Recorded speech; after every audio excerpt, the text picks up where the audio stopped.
Messieurs, dames, bonjour. Monsieur Ducot, nous commencerons le cours dans quelques instants sur le money management, le temps que le retardataire puisse arriver. Rebonjour à tous et à toutes. Nous allons commencer le cours sur le money management.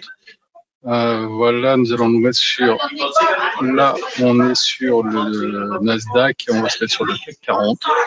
Alors, qu'est-ce que le money management? Le money management, c'est une façon de travailler qui va vous permettre en fait de protéger au maximum votre capital. Donc, certains économistes ont mis en place un système en pourcentage de risque par rapport à votre compte qui va vous permettre de travailler dans les plus bonnes conditions possibles. Alors, je prends toujours l'exemple d'une personne qui a une somme d'argent de 10 000 euros dans sa poche et qui rentre dans un casino et se dirige tout droit sur la table de roulette. Il prend ses 10 000 euros, il les met sur le rouge et bon, s'il a de la chance, tant mieux, il a gagné, il a doublé. Mais s'il n'a pas de chance, il a tout perdu. Et c'est exactement ce qu'on veut éviter. Quand on travaille en bourse, on n'est pas là pour jouer au casino. On doit essayer d'abord de travailler avec un graphique, de respecter un pourcentage de risque. Et donc, c'est ce qu'on va essayer de voir ensemble aujourd'hui. Et je commence tout de suite par vous parler un peu de ce pourcentage de risque qui est compris entre 2% et 7%. Alors, 2%, c'est pour les plus timides, ceux qui ont vraiment envie de faire très attention, et ceux qui veulent faire un peu plus de risque peuvent aller jusqu'à 7%.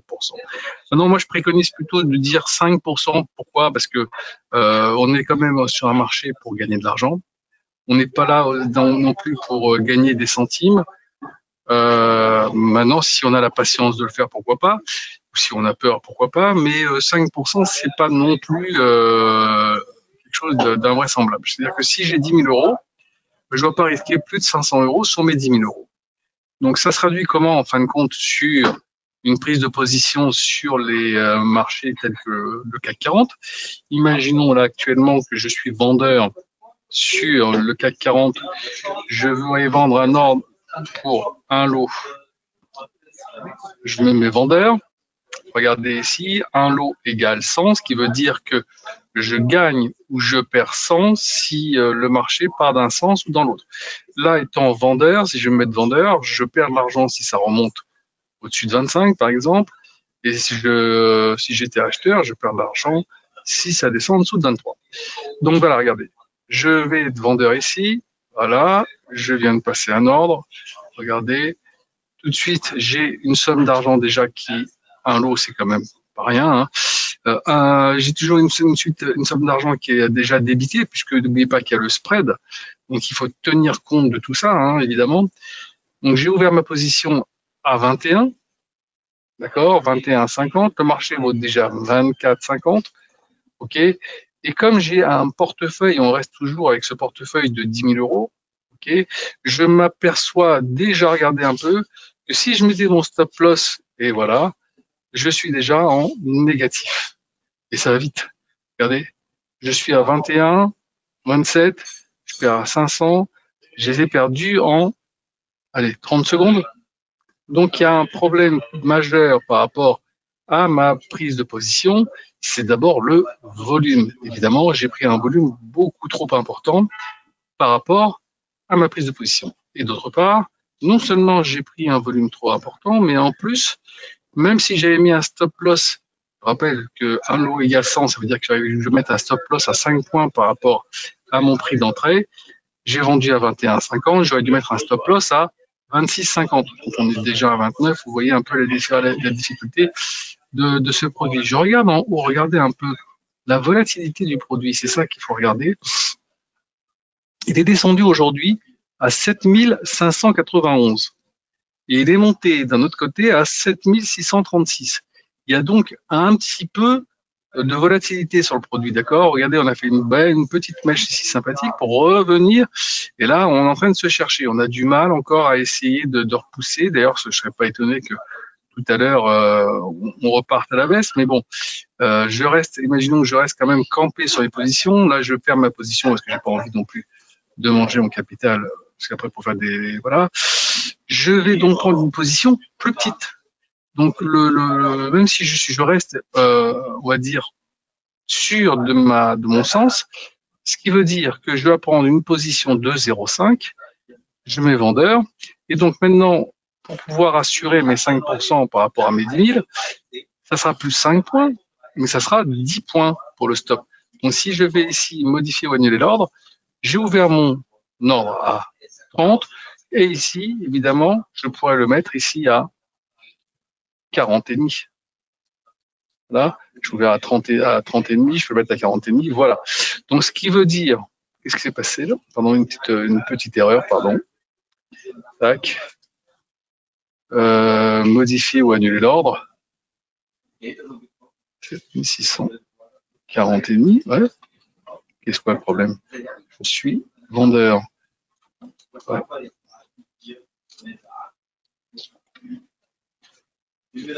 On est déjà, non. Non. Ah bah non, on est déjà, non c'est bon, il n'y a pas de problème. Le stop loss, il est bien mis, regardez, il est là, tranquille. Il est bien placé à 40 et demi. Donc maintenant, j'ai mis mon stop loss à plus de 10 points. Dans un marché où on sait, on n'a pas été regardez, 7636. Donc je suis au-dessus des plus hauts. J'ai envie de vous dire que pour l'instant, je suis à un stop loss qui est plutôt bien placé. D'accord? Alors si je regarde mon croquis, c'est-à-dire si je regarde mon graphique, regardez, j'ai ici un marché qui a essayé de repasser ici la barre qu'on a laissée hier.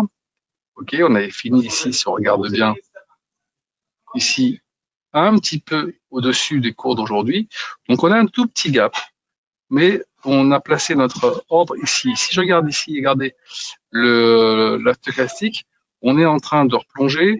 Là, on commence un petit peu à arrondir sur les MACD. Attention certainement au repiquage vers le bas.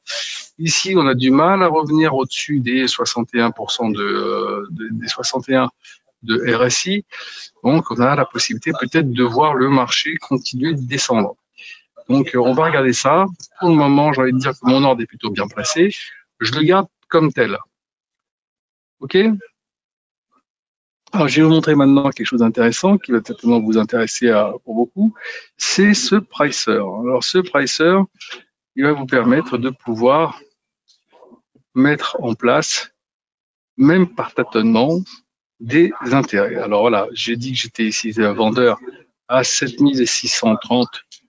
OK. Je mets un stop loss, comme j'ai dit, à 7640. J'ai pris, regardez, 0,5 en termes de volume. Et vite, j'ai l'exposition de mon ordre qui est là. Donc, j'ai bien risqué 500 € sur ma position. Si j'avais pris maintenant 0,25, eh ben, regardez, je prends 0,25, je suis à 250. Donc, ce qui veut dire que là, plutôt que de mettre mon stop loss à 7640, j'aurais peut-être pu le mettre ici à 50. Voilà, donc je le mets à 20 points. Donc, je vais actionner sur le volume pour pouvoir modifier mon ordre de façon à ce que mon stop loss soit suffisamment éloigné de ma prise de position pour me prendre le temps de la réaction. D'accord? Parce que pourquoi? Il n'est pas obligé, c'est pas parce que je suis dans la possibilité de prendre un risque de 500 € que je dois les perdre. C'est-à-dire que si je vois que mon ordre n'est pas bon, ok, qu'il y a quelque chose qui vient de se passer qui fait que ça change complètement en termes de marché, ben je ferme mon ordre avant, tout simplement. Ok, et puis si je suis content déjà de ce que j'ai gagné, je peux aussi fermer mon ordre dès maintenant. Voilà, vous n'êtes pas obligé d'attendre quoi que ce soit. Donc voilà, j'ai fermé mon ordre, ok, et on passe à autre chose. Maintenant, l'intérêt aussi du stop loss, c'est que vous pouvez le faire glisser. Quand vous avez pris ici, par exemple, votre position, le marché, par exemple, vous l'avez ouvert à 7630, le marché vient de passer à 7620, ok, vous êtes vendeur, vous êtes passé à 7620, vous pouvez peut-être mettre votre stop loss non plus à 50, vous le faites redescendre à 40, après vous faites redescendre, si ça continue à descendre, vous faites aussi à 30, et après ça continue à descendre. Si vous voulez garder votre position, vous la faites passer en dessous de votre prix de vente, comme ça vous risquez plus rien sur votre position, et vous êtes en possibilité de même d'ouvrir une autre position, puisque la première elle est déjà assurée. D'accord? Et ça c'est plutôt intéressant, c'est quelque chose qu'il faut vraiment réfléchir et mettre en place. Je vais vous montrer autre chose là, c'est je vais vous envoyer mon adresse mail f.ducos @13.com. Voilà, je vous l'envoie. Ceux qui sont intéressés pour recevoir ce petit pricer, vous m'envoyez un mail à f.ducos@avatrade.com et je vous transmettrai ce pricer. Hein, c'est vraiment pour vous permettre au début de pouvoir être plus à l'aise dans vos prises de position. Alors, surtout ici, comme vous voyez, il y a marqué données de produits à ne pas modifier. Ne touchez pas à ça parce que c'est pas protégé. Donc, si vous commencez à toucher à la programmation de tout ce qu'il y a ici, vous allez changer les données. Donc voilà, ça, j'attends votre mail pour pouvoir le remettre en place. Alors, on va faire une petite récap hein, pour pouvoir être bien sûr que tout est bien assimilé. La première des choses que vous devez voir, c'est d'avoir le capital que vous allez disposer. Ok. Je rappelle que de toute façon, quoi qu'il en soit, c'est pas tout à fait le capital qui va décider de votre exposition, mais c'est vraiment le pourcentage de risque que vous allez vouloir mettre en place. Le pourcentage, comme je l'ai dit, c'est une fourchette entre 2% et 7%. Donc à vous maintenant de choisir le risque que vous avez envie de prendre sur les marchés. Là, on est parti sur l'exemple sur un risque à 5%. Mais si vous voulez prendre un petit peu moins, vous pouvez prendre 4, vous pouvez prendre 3, il n'y a pas de problème. C'est à vous de voir. Ensuite, il faut avoir vraiment à disposition un graphique pour savoir est-ce que oui ou non c'est intéressant d'ouvrir une position, savoir de quel sens vous allez l'ouvrir cette position. Ensuite, quand vous avez pris cette décision, vous regardez dans le graphique, est-ce qu'il y a de la volatilité sur le produit. Si c'est le cas, s'il y a beaucoup de volatilité, alors je dois faire en sorte de mettre un stop loss qui soit pas trop serré. Parce que s'il est serré, vous risquez de vous faire sauter un stop loss assez rapidement. Et si vous faites sauter un stop loss rapidement alors que derrière vous avez raison, ça serait un peu dommage. Donc, ce que vous devez faire, c'est de bien calibrer le volume que vous allez mettre en place. Comme ça, ensuite, vous calculez exactement à quelle distance vous devez mettre votre stop loss par rapport à votre risque. Quand vous avez mis tout ça en place, vous avez votre ordre qui est nickel.